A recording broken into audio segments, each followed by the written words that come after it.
Our next reader is Dan, and I have a very special relationship with Dan because he's in his undergrad class, which I'm auditing, and I'm really lucky to audit that class.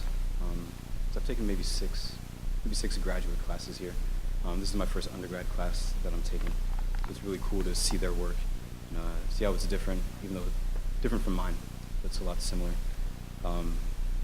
The thing that really sticks out to me about Dan, aside from his writing, is he's a very, very serious workshopper. And I really respect that because I see the commonalities between both of us. I prefer to sit in a class for maybe 30 minutes before I say something. I like to collect my thoughts. I notice that Dan does that too. So I know that he's really thinking about the work that's before him. He doesn't just want to spout out something that just came to mind. So I just wanted to share that with you. Before I prepare you for his work, I'm going to read one of my favorite poems by him. Hopefully he doesn't read it. Actually, you can't read it. You can't read this one because I'm about to read it. The title is I Wake Up from a Dream at a Table. You were in my head. It is autumn. The front door opens and I know it because the light outside is gray and my book turns a page. You rush into the house. The leaves are little fires which burn very slowly. Give it up for Dan.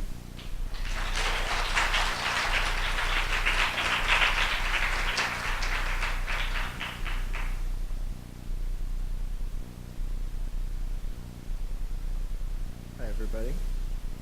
It actually works out shockingly perfectly because that was my first poem.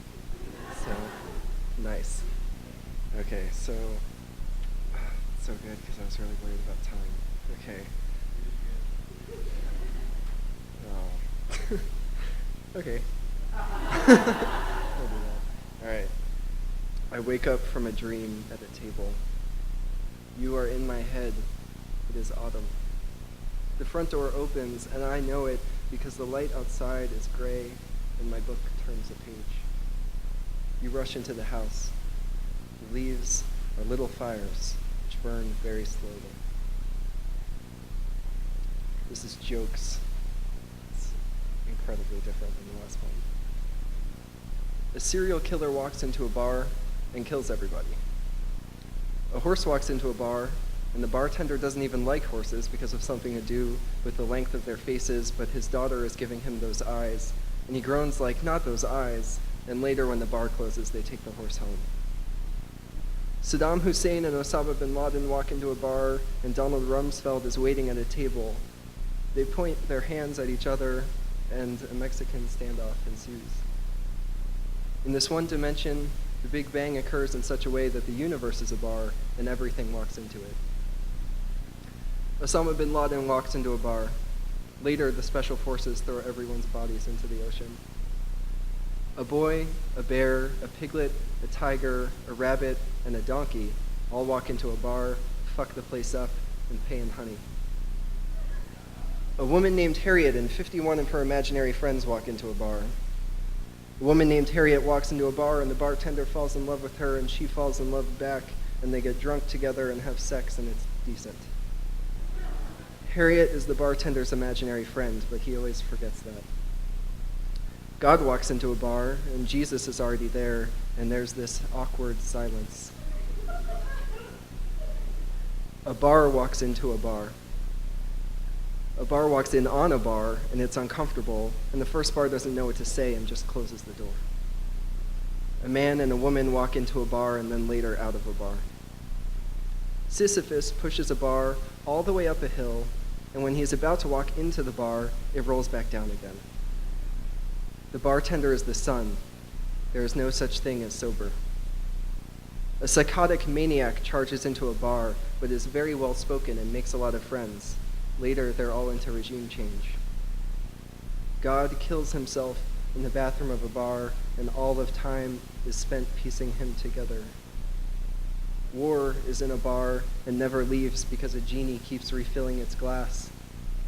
This one guy in a bar keeps talking about his penis. Everyone is on drugs.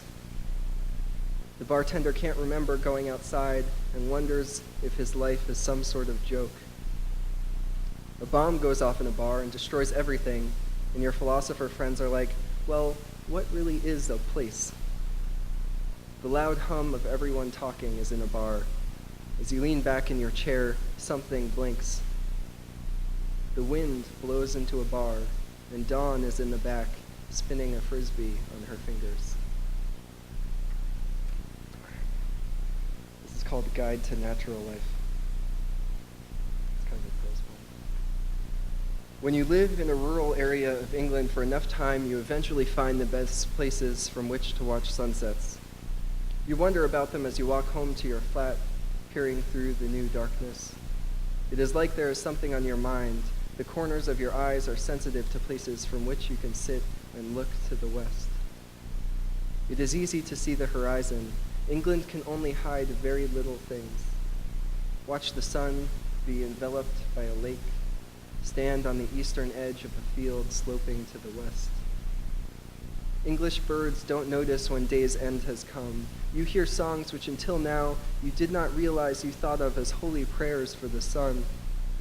You walk home in the dark and notice wings shuffling in the tree branches. If some islands are the loci of certain seasons, you can think of a few: Antarctica, winter; Hawaii, summer. Then England is the spring. It is made up of small animals and lovemaking done underground or behind grass and trees. You know the patches of daffodils that bloom earliest and where the sun sits the longest. You wonder if it is as easy to see it set back in America, where glacial valleys are so deep you forget a real horizon exists. You floated from time. You have to come back in, and it will lurch painfully. You saw an endpoint and just beyond it. The land burned deep, red and blue where the day ends. When you are there, the sun is everywhere. This is The Walk. This is part 2 of a 2-part poem. The walk began, and there were 2 men there. They were the ones walking. The conversation was held between them, and they moved it back and forth to each other with their hands, like a thick caterpillar. From far away, it would look as if they were arguing or apologizing. They are walking down the path, and you see them from behind. You feel a sort of love for them, but really for the scene. They're a part of it, and you love the men for walking and talking down the path, but you do not really love the men themselves. You can see yellow leaves in the dirt through the hollow peak of your book. You think about French churches and wonder if they too exist. Now, some more traditional poetry, sort of. This is A Blind Spectacle. The title is based off a poem in Tender Buttons, the first poem. A Blind Spectacle. I think I can see you more clearly if you would move the windows, please. Paint on the shadows and, if you can, the light. What I mean is, the dog came splashing towards me, my head all in white shells, and also scattering them. I underline the dog there. Then he is lost. I dive into bushes looking behind them. I am smoking a cigarette in your robe, turning my radio to the lake. I listen closely to our old sealed letters. I can see a face through the woods. It is like the open space between trees, like our so many windows. One grand sheet, a painting you cannot see from any other angle. I cannot walk into that flatness, my own right eye taking over my left. The lake is inside it. There are rocks, and the water is freezing. My father is in it somewhere. It is flat like this, but only if you can remember it. And this is my last one. It's for my It's called Anchors. 1. She rained all the way down the leopard print basement steps, her mouth muffling noises. I am sitting in the kitchen in silence. 2. I remember a food court, the sweat condensing over her head and neck. My 12th birthday, I think. One hand on her skin, the other on her chair falling backwards. 3. She drove past our driveway again. What could our neighbor think? An 8-year-old running alongside our car, trying to guide his mother, driving with her eyes closed. We got lost in snow once.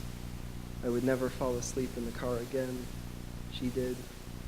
I kept pushing on her legs, depressing pedals with them. I forget the things she said.